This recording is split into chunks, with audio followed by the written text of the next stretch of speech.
Bismillahirrahmanirrahim.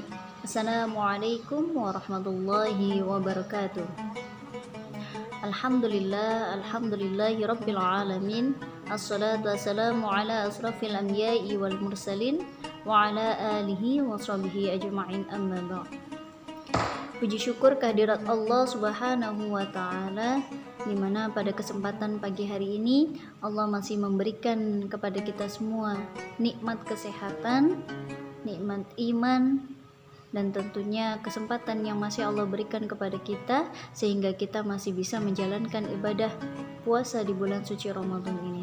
Alhamdulillah. Sholawat teriring salam, marilah bersama-sama kita sanjungkan ke hadapan baginda kita Nabi besar Muhammad Sallallahu Alaihi Wasallam. Kita sampaikan kepada keluarganya beserta sahabatnya. Semoga kelak kita mendapatkan syafaat atau pertolongannya kelak di hari yaumil qiyamah nanti. Amin Allahumma amin.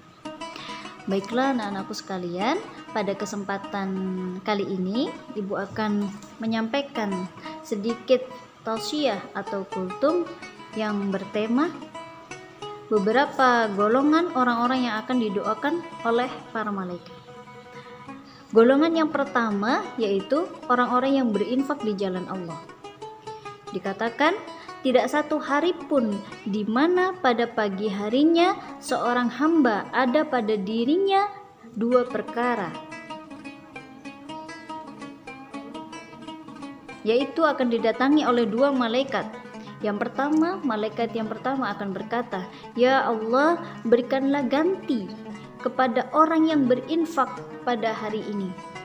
Kemudian malaikat satu lagi berkata, "Ya Allah, hancurkanlah harta orang yang pelit atau bakhil." Hadis riwayat Imam Bukhari. Berarti di sini orang-orang yang akan didoakan oleh para malaikat, yang pertama adalah ketika pagi harinya atau bahkan di hari itu yang melakukan infak kepada orang lain, maka dia akan selalu didoakan oleh malaikat. Kemudian bagi orang yang bakhil atau pelit, maka dia akan didoakan oleh malaikat pula agar harta yang dia miliki akan hancur. Na'udzubillahi min dzalik. Nah, golongan yang kedua adalah seorang yang sedang mengajarkan kebaikan kepada orang lain. Nah, untuk mengajarkan kebaikan kepada orang lain ini tidak hanya sekedar guru. Bisa anak kecil atau usia remaja, bahkan orang tua, siapapun bisa mengajarkan kebaikan kepada orang lain. Nah, orang yang mengajarkan kebaikan kepada orang lain ini akan didoakan oleh malaikat. Contoh kecil untuk mengajarkan seseorang dalam bertutur kata. Misal anak-anak sudah diajarkan bertutur kata yang baik, yang sopan, kemudian tidak menyinggung hati orang lain, itu termasuk mengajarkan kebaikan kepada seorang anak. Dan mungkin masih banyak yang lainnya, seseorang yang mengajarkan kebaikan selain daripada itu tadi. Nah, yang ketiga, orang-orang yang mendoakan saudaranya tanpa sepengetahuan orang yang didoakan. Ini juga termasuk golongan orang yang didoakan oleh para malaikat, mendoakan saudara kita tanpa sepengetahuan orang yang didoakan. Ini doa yang paling mustajab, ya.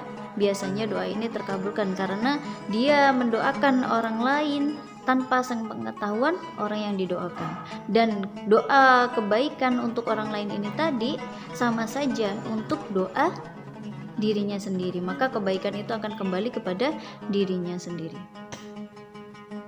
Yang keempat, orang yang tidur dalam keadaan bersuci. Orang yang tidur dalam keadaan bersuci, ia akan selalu didoakan oleh malaikat. Dikatakan dalam hadis, barang siapa yang tidur dalam keadaan suci, maka malaikat akan bersamanya di dalam pakaiannya. Dia tidak akan bangun hingga malaikat berdoa, "Ya Allah, ampunilah hambamu si fulan karena tidur dalam keadaan suci." Yang kelima adalah orang-orang yang sedang duduk menunggu waktu sholat. Tidaklah salah seorang di antara kalian yang duduk menunggu sholat selama ia berada dalam keadaan suci, kecuali para malaikat akan mendoakannya. Ya Allah, ampunilah dia. Ya Allah, sayangilah ia. Hadis riwayat Imam Muslim.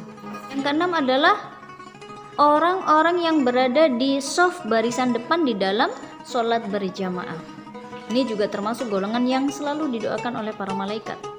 Dikatakan dalam hadis riwayat Imam Abu Dawud, sesungguhnya Allah dan para malaikatnya bersolawat kepada orang-orang yang berada pada shaf-shaf terdepan, khususnya untuk para bapak-bapak atau lelaki.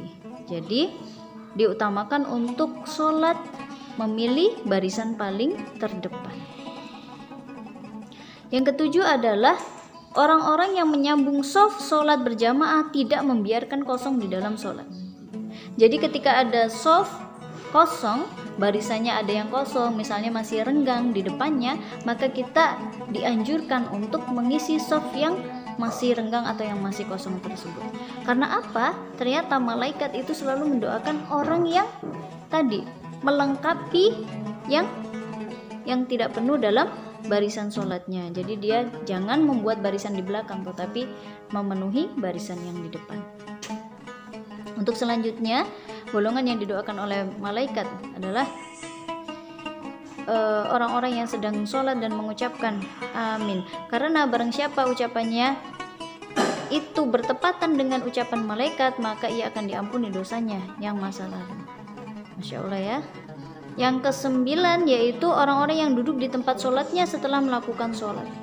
Dikatakan dalam hadis Imam Ahmad, para malaikat akan selalu bersolawat berdoa kepada salah satu di antara kalian selama ia ada dalam tempat sholat di mana ia melakukan sholat. Selama ia belum batal wudunya, para malaikat berkata, ya Allah, ampunilah dan sayangilah dia.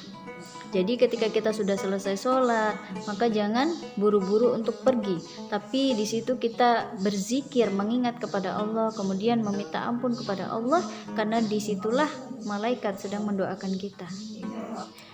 Yang ke-10 adalah orang-orang yang melakukan sholat subuh dan asyar secara berjamaah.